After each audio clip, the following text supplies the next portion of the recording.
नमस्कार जय जगन्नाथ मु ज्योतिर्विद गजेंद्रनाथ आपन को स्वागत करुच्ची आज एक स्वतंत्र उपस्थापन को। दर्शक बंधु जीवन में बहुत दुख कष्ट दरिद्रता असफलता इत्यादि आमे देखि थाउ बा भोग कर थाउ।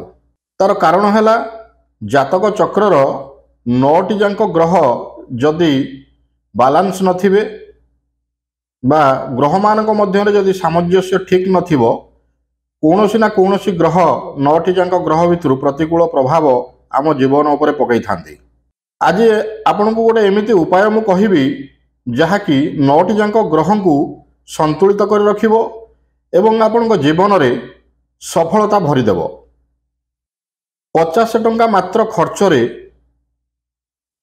आपण ये उपाय को करि परिबे। अधिक पैसा लागिवो नाही।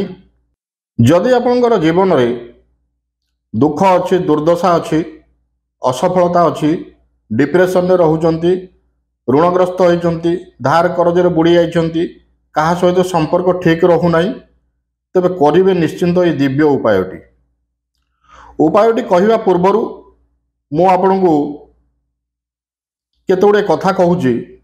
दानरु दुर्गति क्षय गोटे शास्त्रीय बाणी जे दान करने द्वारा आम जीवन समस्त दुष्कृति नष्ट होता है एवं आम दुर्गति रक्षा पाई पारता। दानटा कलिजुगे श्रेष्ठ कारण सत्य जुगरे सत्य वचन एवं त्रेतया जुगरे तपस्या द्वापर जुगरे जागयज्ञ कलिजुगरे दान। तो अनेक दान मध्यरे अन्नदान बा भोजन दान सबुठारु श्रेयस्कर बोली आमर शास्त्र आमको कहिछि। आमे अन्नदान करिबा बा भोजन दान करिबा किंतु आमे केते लोकं करि परिबा।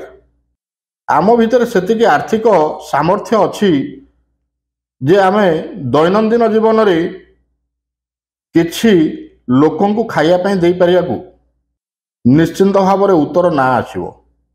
मु जदि कहिबी आपण मानकू प्रत्येक दिन आपण को 100 जन को खाइया को दवा पई पड़िबो हुए तो आपण दिने 2 दिन 4 दिन 8 दिन मासे पर्यंत देई पारंती किंतु सब दिन देई परिबे नाही। आपण दुर्गति रक्षा पाइबा पर्यंत आपण देई परिबे नाही। फाइनेंस सेथि पई फाइनेंशियल स्टेबिलिटी दरकार। मु आज आपण को जो उपाय कहबी आपण प्रत्येक दिन भोजन दान देबे ताहा पर हजार हजार आत्मसेवा हम हजार हजार संख्यार आत्मसेवा आपण करि परिबे। आत्मा मानकर सेवा करि परिबे भोजन दान देई एवं आपण निश्चिंत दुर्गति उद्धार पाई परिबे।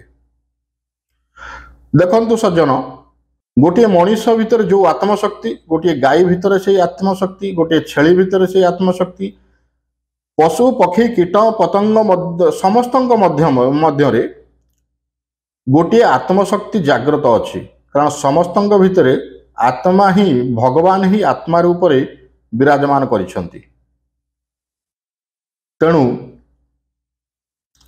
आजिर उपायटी मात्र 50 टंका खर्च रे आपण ये उपायटी करि परिबे एवं आपण दुष्कृति दुर्गति आपण मुक्त होई एक सुस्थ और सुंदर जीवन अतिबाहित करि परिबे।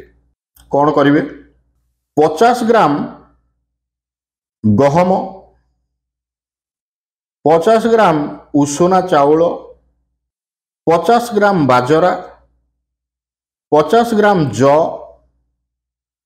50 ग्राम कला राशि 50 ग्राम धला राशि 50 ग्राम चीनी टिकिए घी गुआ घी बा देशी गाईर घी एतिकी ही आवश्यक पदार्थ।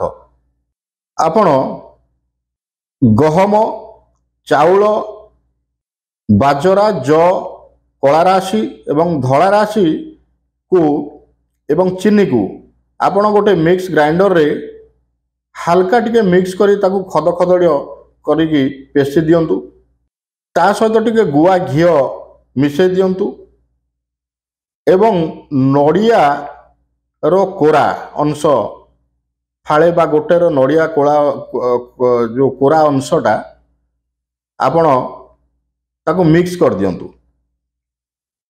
गोटे प्लास्टिक डबारे आपण ताको रखी दियंतु। दैनिक स्नान परे आपणकर पूजा सारिला परे बा ठाकुर को प्रणाम कर सारिया परे घर बाहर पिंपुड़ी मानक उद्देश्य रे आपण जो कष्ट रे थांती कहार चाकरी पदोन्नति पाई किए ऋण रे बुड़ी रही कार पाठ पढ़ारे मन लगुनि विभिन्न समस्या जार जो समस्या अच्छी भगवान को सही समस्या विषय चिंता करी जे समस्या मुक्त करंतु। पिंपुड़ी मानक गात पाखरे गोटे चामच 2 चामच दाना डेली आपण पिंपुड़ी मानक उद्देश्य पिंपुड़ी मानक खाया दिंतु। आपणकर एतिकी दाना हजार हजार पिंपुड़ी खाइबे कारण मु पूर्वर कही मनीष भितर जो आत्मशक्ति कीट पतंग पिंपुड़ी मानक मध्य भी से आत्मशक्ति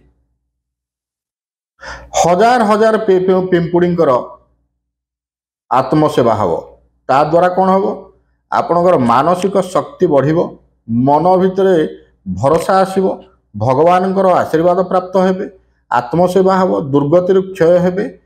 पिंपुड़ी एकमात्र प्राणी ये धरापृष्ठ रे जे कि ता निज ओजन ठारू 100 गुण अधिक ओजन को बोही पारे।